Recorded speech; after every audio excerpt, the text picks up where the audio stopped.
Melihat Miska memoleskan gincu merahnya membuat Fabian kembali terpancing dan langsung mendekati wanita itu lagi, melengkup kedua pipi Miska dan mencium bibirnya dengan ganas.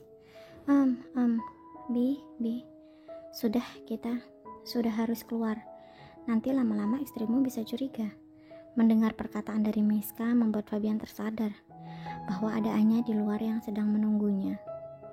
Astaga, aku sampai melupakannya, ucap Fabian yang kemudian keluar dari kamar tersebut dan menuju ke halaman belakang tempat pesta dilaksanakan. Sekembalinya Fabian, dia melihat sekeliling orang-orang tapi tidak jua menemukan Anya di sana. Tiba-tiba dari samping dia dikagetkan oleh Anya yang langsung menggandeng tangannya. Anya, kamu nih ngagetin aku aja, ucap Fabian yang mulai tersenyum kikuk ke arah Anya. Hehe, maaf ya Bi, gimana proposalnya? Kamu jadi ambil? Tanya Anya yang membuat Fabian melupakan hal itu. Astaga, aku jadi lupa tujuanku ke dalam itu untuk apa, batin Fabian, dan ia memikirkan alasan apa yang tepat untuk diungkapkan kepada Anya. Pak Fabian, ini proposal yang telah kita bicarakan tadi. Saya harap Bapak mau mempertimbangkan bergabung dengan bisnis suami saya, ucap Miska secara anggun seolah tidak terjadi apa-apa di antara mereka barusan. Oh iya Bu Miska, terima kasih. Hampir saja saya melupakan proposal ini. Pak Fabian sih terlalu mengkhawatirkan Bu Anya, jadi terburu-buru. Takut Bu Anya lama menunggu ya kan Pak? Ucap Miska yang tersenyum ke arah Anya. Iya Bu Miska ini tahu aja.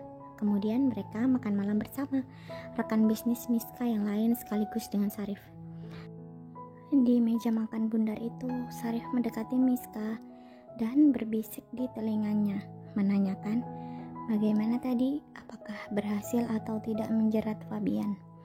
Ketika Sarif berbisik, Miska menoleh ke arah Fabian dan mata mereka bertemu. Karena ingin membuat panas Fabian, Miska memegang pundak suaminya dan kembali memberikan jawaban yang dinanti suaminya bahwa dia berhasil melakukannya dengan Fabian. Bagus, ucap Sarif lirih sambil mencium pipi Miska. Dan wajah wanita itu memerah. Wah, Pak Sarif dan Bu Miska ini orangnya sangat romantis ya, ucap rekan bisnis Miska yang lain. Mereka hanya tersenyum tipis tanpa membalas. Anya sontak pun melihat ke arah Miska yang tampak serasi dengan suaminya itu dan berbisik ke arah Fabian. Mereka serasi banget ya Bi, ucap Anya yang membuat Fabian sedikit muram. Maksudmu kita gak serasi gitu? Jawabnya ketus dan mengundang tawaannya. Ya gak gitu juga kali, maksudku ya aku lagi ngomongin mereka aja serasi. Kita jauh lebih serasi dong daripada mereka. Melihat Anya dan Fabian mengobrol membuat Miska juga sedikit menaruh rasa jengkel. Sayangnya kita gak bisa romantis-romantisan depan umum Bi, batin Miska dalam hati. Mereka menyelesaikan makan malam. Jonathan yang sedari tadi sudah mengeluarkan mobilnya dari parkiran menunggu Fabian dan Anya karena mereka akan pulang bersama. Entah kenapa mobil Fabian tiba-tiba mogok dan harus dibawa ke bengkel. Jadi Jonathan lah yang mengantar mereka berdua. Mereka sampai rumah pukul 11 malam. Fabian langsung memasuki kamar mandi dan berganti pakaian. Ketika dia keluar, Anya sudah menghadangnya di depan pintu kamar mandi. Kamu kenapa? Tanya Fabian agak bingung dengan sikap Anya. Gak apa-apa sih, cuma kita udah hampir seminggu loh gak itu, tanya Anya sambil menarik kaos oblong yang dikenakan Fabian. Aduh, aku habis gempur Miska lagi, apa bisa aku gempur Anya juga, batin Fabian sambil berpikir. Tidak disangka Anya menyerangnya terlebih dahulu. Istrinya itu menarik lollipop dan melahapnya tanpa bertanya. Astaga Anya, ucap Fabian yang tidak bisa mengendalikan itunya. Malam ini dirinya dibuat oleh dua wanita. 2 hari kemudian, proyek yang Fabian jalankan bersama perusahaan Miska telah sukses berjalan dan mereka mengadakan pertemuan internal untuk membahas keuntungan yang mereka dapatkan. Tapi pertemuan itu tidak dihadiri oleh Miska maupun asistennya. Fabian pun pasti tahu hal ini karena mereka sudah berkabar sebelumnya. Anya semakin curiga dengan tingkah suaminya akhir-akhir ini, sering tertawa cekikikan tengah malam sambil bermain HP. Kalau urusan pekerjaan pasti tinggal Fabian tidak akan seperti ini, karena sebelumnya tidak pernah. Setelah pertemuan antara perusahaan selesai, mereka makan siang bersama. Tak terkecuali Anya dan Jonathan juga ikut serta. Ini istri bapak ya?